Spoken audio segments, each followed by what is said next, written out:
J'ai choisi de suivre cette formation par son côté novateur, en fait, de mélanger une VAE et un parcours classique d'aide-soignante.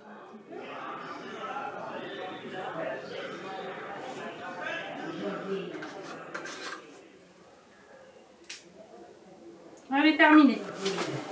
L'idée d'une VAE-AS hybride, aide-soignante hybride, est venue en fait d'une grève nationale qui a eu lieu en janvier 2018. En mai 2018, dans tous les établissements du GCSMS, nous avions à peu près 40% de postes vacants aide-soignants. Et donc nous nous sommes retrouvés en très grande difficulté pour pouvoir assurer les soins aux personnes. Après avoir pris contact avec l'ARS et le département, finalement je me suis retournée vers l'IFAS de Verdun. J'ai aussi fait intervenir la région Grand Est parce que la région permet d'allouer des quotas supplémentaires dans les IFAS. Et donc nous nous sommes tous réunis pour essayer de réfléchir à ce que nous pourrions proposer comme formation à nos agents déjà présents dans les établissements pour les faire évoluer vers le métier d'aide-soignante. Donc je suis ASHQ depuis 13 ans au sein de l'EHPAD. J'avais déjà envisagé de faire la VAE classique, mais j'étais réticente à me lancer toute seule en fait. J'avais quitté l'école depuis mes 18 ans, donc me remettre dedans, je trouvais que ça faisait peur. La VAE-AS hybride, c'est une invention du GCSMS Meuse. C'est sur une année scolaire.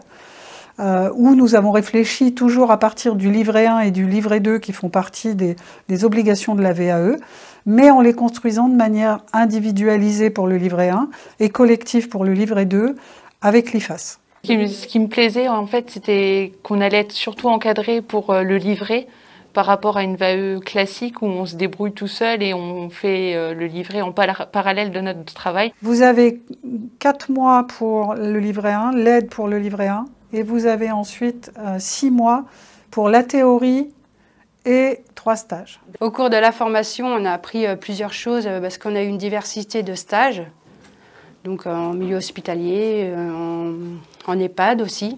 Donc on a vu différentes choses. Ça nous a permis d'évoluer.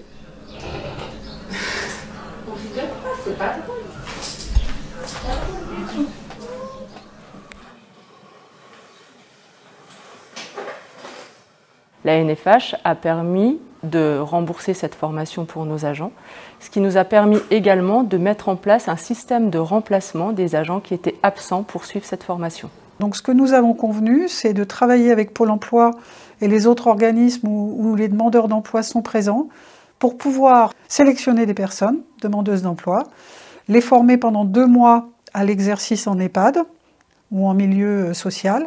Et ensuite, quand nos agents partent à l'IFAS pour 6 mois de formation, ces personnes viennent pendant 6 mois les remplacer.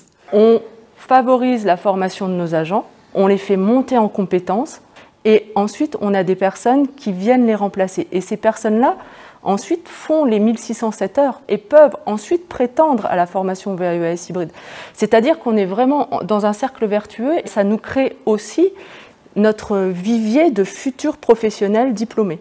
Nous avons accéléré le rythme des entrées en formation parce qu'avec un taux de réussite de 100%, nous avons beaucoup de demandes des agents de nos établissements, les agents de services hospitaliers, qui trouvent que l'accompagnement est vraiment très important. On était très bien accompagnés, les formatrices toujours à notre écoute et pour les corrections de livret toujours derrière nous. En offrant cette possibilité de reconnaissance de ces formations et de leurs compétences, on fidélise nos agents dans nos établissements. Et ça, c'est important en ce moment.